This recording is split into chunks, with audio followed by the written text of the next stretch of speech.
आ गए आप? तो सबसे पहले आज की अटेंडेंस लगा दो, मतलब कमेंट बॉक्स में अपने अपने स्कूल या कॉलेज के रोल नंबर लिख दो। देखते हैं किस किस के रोल नंबर मैच करते हैं। वैसे आज का टॉपिक रहेगा अपठित गद्यांश और अपठित काव्यांश का। ये दोनों ही टॉपिक्स 10 से 15 नंबर के आते हैं और ये 10 से 15 नंबर आपके लिए बिल्कुल फ्री फंड के हैं, क्योंकि आज मैं आपको एक सिंपल सा तरीका समझाने वाला हूं जिससे आपको ये टॉपिक बिल्कुल क्लियर हो जाएगा। तो इस वीडियो को अंत तक देखिएगा बिना स्किप किए हुए। तो आइए चलते हैं स्क्रीन पर। नमस्ते, मेरा नाम आशीष है। अपठित गद्यांश और अपठित पद्यांश। पद्यांश को काव्यांश भी कहते हैं। अपठित काव्यांश में किसी कविता का अंश आता है, मतलब एक छोटी सी कविता आती है जिसके नीचे कुछ प्रश्न होंगे, उनके आपको जवाब देने होते हैं। लेकिन ये जो कविता होगी ये आपने कभी पढ़ी नहीं होगी, इसीलिए इसे अपठित काव्यांश कहते हैं। अपठित मतलब ना पढ़ा हुआ। ऐसे ही अपठित गद्यांश भी होता है, लेकिन इसमें कविता नहीं आती, इसमें गद्य का पैराग्राफ आता है। बाकी सब कुछ अपठित काव्यांश जैसा ही होता है। इन दोनों में पूरे नंबर कैसे मिलेंगे, आइए सीखते हैं। वैसे तो आजकल एमसीक्यू का जमाना है, तो ज्यादातर एग्जाम में अपठित गद्यांश और अपठित पद्यांश दोनों में एमसीक्यू टाइप क्वेश्चंस ही आते हैं। लेकिन हमारे साथ कुछ बच्चे स्टेट बोर्ड के, तो कुछ बच्चे सीबीएसई बोर्ड के और कुछ बच्चे कॉम्पिटिटिव एग्जाम की तैयारी वाले भी जुड़े हुए हैं। तो मैं आपको एमसीक्यू और विदाउट एमसीक्यू दोनों तरीके से आज इस वीडियो में मैं सिखाने वाला हूं कि कैसे लिखना है। बाकी ये जरूर कमेंट करना कि आप इन 3 कैटेगरी में से कौन से वाले हैं। देखते हैं ज्यादातर बच्चे कौन से हमारे साथ जुड़े हुए हैं। ध्यान से सुनो, जब भी आप अपठित गद्यांश पद्यांश को पढ़ेंगे उससे पहले एक ही बार पढ़ना है। अगर आपको पहली बार में ही 50-60% समझ में आ गया, मतलब समझ लेना आप सही जा रहे हो। अब आपको नीचे दिए गए प्रश्नों को पढ़ना है। प्रश्नों को पढ़ते हुए आपके दिमाग में यह अपने आप ही आएगा कि इसका उत्तर तो यही कहीं है। बस अब वहीं पर ही आपको वो लाइन अंडरलाइन करनी है, मतलब रेखांकित करनी है। धीरे धीरे सभी प्रश्नों को पढ़ते हुए आपको ऐसे ही करना है। अब आपको प्रश्न पता है और उत्तर भी पता है कि कहां मिलेंगे। अब आप जिस भी प्रश्न का उत्तर लिखते समय प्रश्न के उत्तर को खोजोगे तो आपको इससे 2 फायदे होंगे। पहला, आपको पूरा पैराग्राफ पढ़ने की जरूरत नहीं है। दूसरा फायदा, आप सिर्फ उसी 1 या 2 लाइन पर फोकस करोगे जिसके आसपास उत्तर है। ऐसा करके देखना, फायदा ना मिले तो कहना। अच्छा, कई बच्चे क्या करते हैं, उत्तर ज्यों का त्यों लिख देते हैं।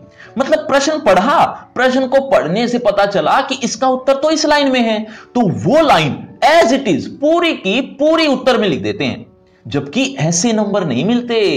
आप उस लाइन को पढ़ लो, अच्छी तरीके से समझ लो, उसके बाद अपने शब्दों में उसका उत्तर लिखो, फिर देखो नंबर कैसे पूरे मिलते हैं। हालांकि ये पॉइंट एमसीक्यू टाइप क्वेश्चन वालों के लिए नहीं था, उनको तो ऑप्शन मिलेंगे, उनमें से एक छांट कर लिखना होगा। अच्छा, रेखांकित को इंग्लिश में क्या कहते हैं, अभी थोड़ी देर पहले ही बताया था। देखते हैं कितने बच्चे मेरी बातें ध्यान से सुन रहे हैं, कमेंट करना। अब सबसे मेन पॉइंट, गद्यांश या काव्यांश का शीर्षक निकालते कैसे हैं। शीर्षक होता क्या है, शीर्षक को इंग्लिश में टाइटल कहते हैं। जैसे आप कोई भी कविता या पाठ पढ़ते हैं तो उस पाठ या कविता का 2 या 4 शब्दों में नाम होता है, उसे ही टाइटल या शीर्षक कहते हैं। ऐसे ही आपको जो पैराग्राफ मिलेगा उसका शीर्षक आपको निकालना है। शीर्षक निकालना मुश्किल नहीं है, लेकिन एक अच्छा शीर्षक निकालना थोड़ा मुश्किल हो जाता है। और खासकर एमसीक्यू वाले प्रश्नों में ओहो तोबा तोबा तोबा, सारे ही ऑप्शन सही लगते हैं। खैर कोई बात नहीं, देखो आप ध्यान से सुनो कैसे निकालोगे। जब भी आप शीर्षक चुनोगे तो यह ध्यान रखना कि वह पूरे पैराग्राफ से हो, मतलब उस शीर्षक के बारे में लगभग पूरे पैराग्राफ में आया हो। ऐसा शीर्षक गलत हो जाता है जिसके बारे में सिर्फ 2-3 लाइन में या बहुत कम जिक्र होता है। शीर्षक पूरे पैराग्राफ का केंद्रीय बिंदु होता है, मतलब सेंटर पॉइंट, जिसके बारे में लगभग पूरे पैराग्राफ में ही जिक्र रहता है। शीर्षक एक शब्द में मत लिखना और ना ही बहुत बड़ा लिखना। 2-4 शब्दों में एक अच्छा शीर्षक हो सकता है। विस्तार या लेंथ, अगर 1 नंबर का क्वेश्चन आता है तो 1 से 3 लाइन का आंसर होना चाहिए, और अगर 2 नंबर का क्वेश्चन आता है तो आपका आंसर 3 से 5 लाइन का होना चाहिए। और मोस्टली 1 या 2 नंबर के ही क्वेश्चन आते हैं इसमें। और आजकल तो एमसीक्यू का जमाना है, तो इस पॉइंट के बारे में आपको सोचने की ही जरूरत नहीं है। अगर आपको कोई भी बात समझ नहीं आ रही तो कमेंट करके पूछ भी सकते हो। ये तो थे कुछ टिप्स एंड ट्रिक्स अपठित गद्यांश और अपठित पद्यांश दोनों के बारे में।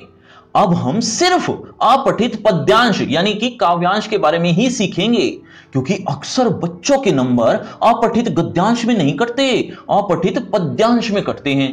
अगर मैं सच कह रहा हूं तो यस और नो का कमेंट करना मत भूलना। अक्सर बच्चों को इसको सोल्व करते हुए प्रॉब्लम आती है। तो अब जो मैं बताऊंगा उसको ध्यान से सुनना। अपठित पद्यांश में आपको एक कविता देखने को मिलेगी, तो आपको उसके अर्थ को नहीं, भाव को समझना है। जिस दिन आप अर्थ की बजाय भाव को समझने लग गए, उस दिन आपके आंसर ठीक होने शुरू हो जाएंगे। जैसे जीवन है अंधकार में उसका, अब इसका मतलब यह नहीं है कि उसके घर में लाइट नहीं है। इसका भाव है कि उसके जीवन में दुख या कठिनाइयां भरी हुई हैं। आजादी कौन नहीं चाहता। अब आप इसके अर्थ की तरफ जाओगे तो यह आपको प्रश्न लगेगा कि कोई पूछ रहा है कि आजादी कौन कौन नहीं चाहता, जबकि इसका भाव है कि हर कोई आजादी चाहता है। तो अर्थ की बजाय भाव समझकर उत्तर लिखना। बात समझ में आई तो चैनल को सब्सक्राइब और वीडियो को शेयर करना तो बनता है। अच्छा, कई बच्चे उत्तर काव्य के रूप में ही लिख देते हैं। मतलब प्रश्न का उत्तर लिखते हुए कई बच्चे ऊपर लिखी कविता में आंसर ढूंढकर same as it is 2-3 line उतार देते हैं। उत्तर कविता के रूप में नहीं लिखना होता बच्चों। हालांकि यह गलती बहुत कम बच्चे करते हैं। अपठित पद्यांश में जब भी आप उत्तर लिखो तो खुद के ज्ञान से उत्तर मत लिखना। यह देखना कि कवि की क्या सोच है, कवि के अनुसार उत्तर लिखना है। कई बच्चे अपने विचार रखने लग जाते हैं, फिर चाहे वो कवि के ऑपोजिट ही क्यों ना हो।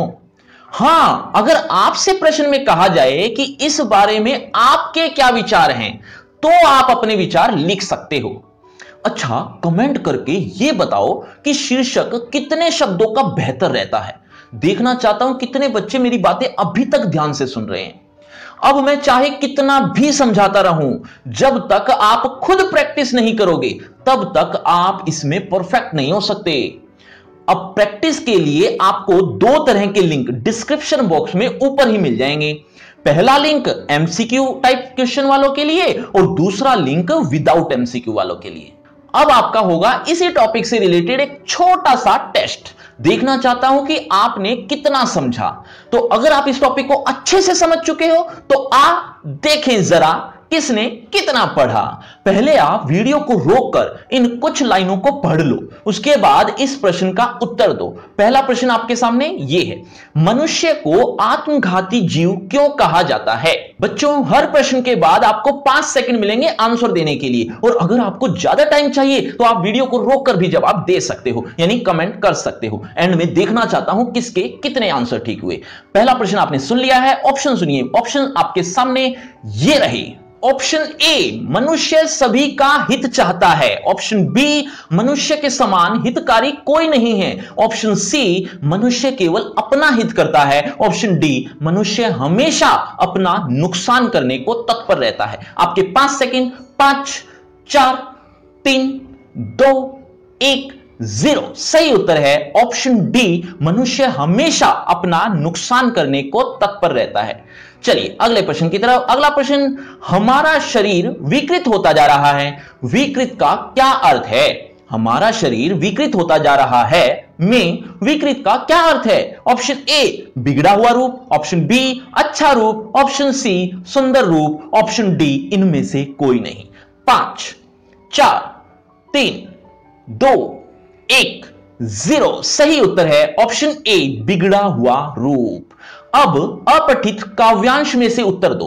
पहले आप वीडियो को रोककर ये लाइंस पढ़ लो, पहला प्रश्न आपके सामने ये रहा। अब हमारे आपसी रिश्ते कैसे हो रहे हैं? ऑप्शन सुनो। ऑप्शन ए केवल परोपकार पर निर्भर है, ऑप्शन बी मधुर हो रहे हैं, ऑप्शन सी व्यापार की तरह केवल लाभ को महत्व दे रहे हैं, ऑप्शन डी बहुत आत्मीय हो रहे हैं। आपके 5 सेकंड। 5 4 3 2 1 0। सही उत्तर है ऑप्शन सी व्यापार की तरह केवल लाभ को महत्व दे रहे हैं। चलिए अगले प्रश्न की तरफ। उत्पादन में बढ़त होने पर भी खालिस्तान बढ़ रहे हैं। उत्पादन में बढ़त होने पर भी खालिस्तान बढ़ रहे हैं। उपयुक्त काव्य पंक्तियों को पढ़कर जवाब देना। ऑप्शन ए विद्वान, ऑप्शन बी भूखे लोग, ऑप्शन सी बीमार लोग, ऑप्शन डी सहायता करने वाले लोग। 5 4 3 2 1 0। सही उत्तर है ऑप्शन बी भूखे लोग। तो यह है आपका रिपोर्ट कार्ड, ध्यान से पढ़ लीजिए। और हां, आपके टोटल मार्क्स कितने आए ये कमेंट करना मत भूलना।